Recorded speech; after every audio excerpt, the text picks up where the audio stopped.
शख्सियत में आज हम चर्चा करेंगे मशहूर अदाकारा मधुबाला के बारे में।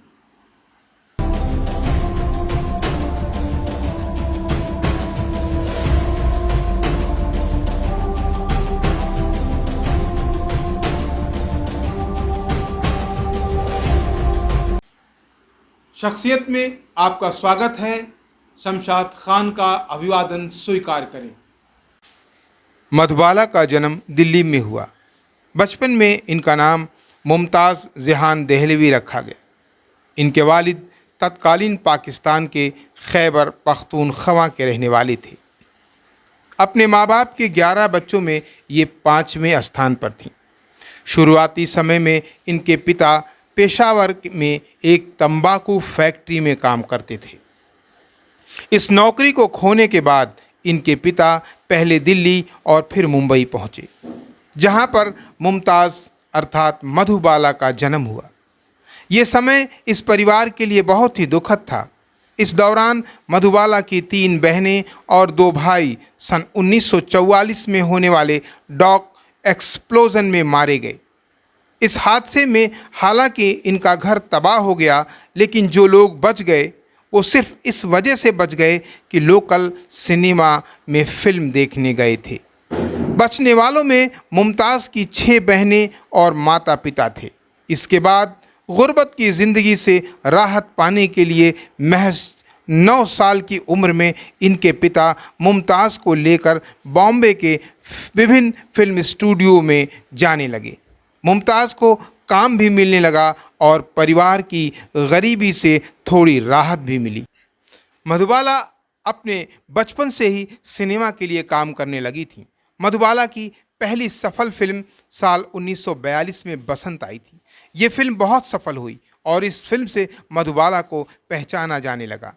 जानी मानी अभिनेत्री देविका रानी मधुबाला के इस अभिनय से बहुत ही प्रभावित थी। उन्होंने ही मुमताज़ देहलवी को मधुबाला के स्क्रीन नेम से काम करने की सलाह दी थी। साल 1947 में आई नील कमल में महज 14 साल की उम्र में मधुबाला को राज कपूर के साथ कास्ट किया गया।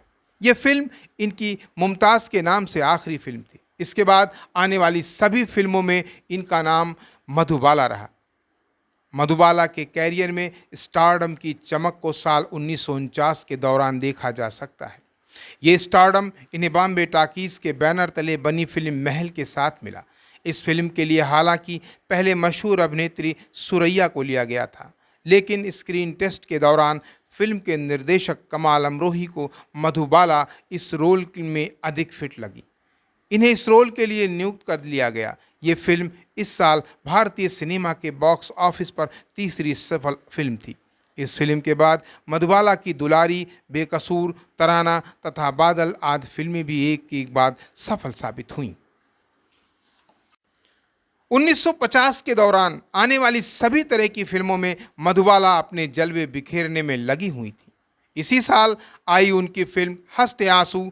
वो हिंदी फिल्म बनी जिसे पहली बार भारतीय फिल्म बोर्ड द्वारा ए सर्टिफिकेट मिला। मधुबाला के अभिनय के साथ उनकी सुंदरता भी लोगों को खूब रिझाती रही। सन 1956 में इन्होंने 2 कॉस्ट्यूम ड्रामा जेनर की फिल्में भी की। ये फिल्में थीं श्री फरहाद और राजहत। इसके बाद इन्हें एक सोशल ड्रामा कल हमारा है में भी देखा गया। सन 1954 में महबूब खान द्वारा निर्देशित फिल्म अमर भी इनके लिए एक बहुत बड़ी फिल्म साबित हुई। गुरुदत्त की फिल्म हावड़ा ब्रिज को भी नहीं भूला जा सकता। इस फिल्म में मधुबाला एक एंग्लो इंडियन कार्बेट गायिका की भूमिका में नजर आई थी। इस फिल्म का गीत आई ये मेहरबां आज भी लोगों की ज़ुबान पे खूब मशहूर है। कुल मिलाकर ये कहा जा सकता है कि मधुबाला ने अपने कैरियर में लगभग सभी तरह की फिल्में की। यही इनके स्टारडम की एक बहुत बड़ी वजह भी रही। मधुबाला को अपने कैरियर के दौरान ऊंचा से ऊंचा मुकाम हासिल हुआ। ये मुकाम इन्हें उस वक्त के सुपरस्टार अभिनेता, अभिनेत्री, मशहूर फिल्म निर्देशक के फिल्मों में काम करने की सूरत में हासिल हुआ। इन्होंने तत्कालीन समय के मशहूर अभिनेता अशोक कुमार, राजकुमार, दिलीप कुमार, रहमान, सुनील दत्त, शम्मी कपूर, देवा आनंद जैसे मशहूर अदाकार के साथ काम किया। इसके साथ ही इन्हें उस समय की लीडिंग अभिनेत्रियों मसलन गीता बाली, सुरैया, निम्मी के साथ भी काम करने का मौका मिला। निर्देशकों में कमाल अमरोही के आसिफ गुरुदत्त जैसे लोगों का मार्गदर्शन प्राप्त हुआ। सन 1955 में मधुबाला फिल्म नाता और 1960 में फिल्म महलों के ख्वाब की निर्माता रहीं। इन्होंने फिल्म महलों के ख्वाब में निर्माता के साथ अदाकारी का काम भी किया। मधुबाला की कुछ मशहूर फिल्में थीं ढाके की मलमल, यहूदी की लड़की, गेटवे ऑफ इंडिया, एक साल, पुलिस, फागुन, काला पानी, हावड़ा ब्रिज, चलती का नाम गाड़ी, बागी सिपाही, कल है हमारा, इंसान जाग उठा, दो उस्ताद, महलों के ख्वाब, जाली नोट, बरसात की रात, मुगल आज़म, passport, Jhumru, boyfriend, half ticket, शराबी, ज्वाला और भी ऐसी बहुत सी फिल्में जो सुपरहिट। फिल्म मुगल आज़म मधुबाला की जिंदगी की सबसे बड़ी फिल्म मानी जाती है। इस फिल्म में इन्होंने अनारकली की यादगार भूमिका निभाई थी। इस फिल्म ने मधुबाला को पूरी तरह अभिनय में ढलने का मौका दिया।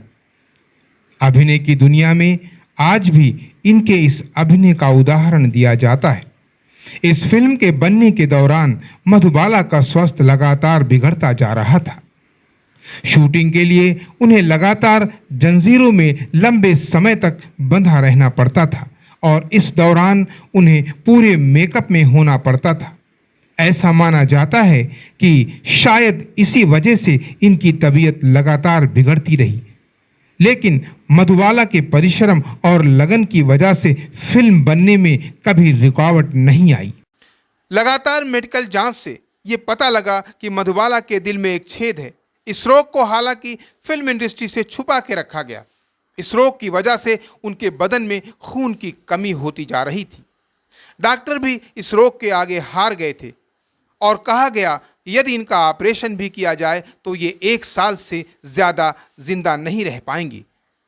इसके बाद इन्होंने एक फिल्म का निर्देशन भी किया और वो फिल्म पूरी नहीं हो पाई। इसी बीच 23 फरवरी 1969 को इन्होंने अपना 36वां जन्मदिन मनाया और इसके बाद इन्होंने इस दुनिया को अलविदा कह दिया। ये महान अभिनेत्री सदा सदा याद की जाए रहेगी इसके अभिनय को और इस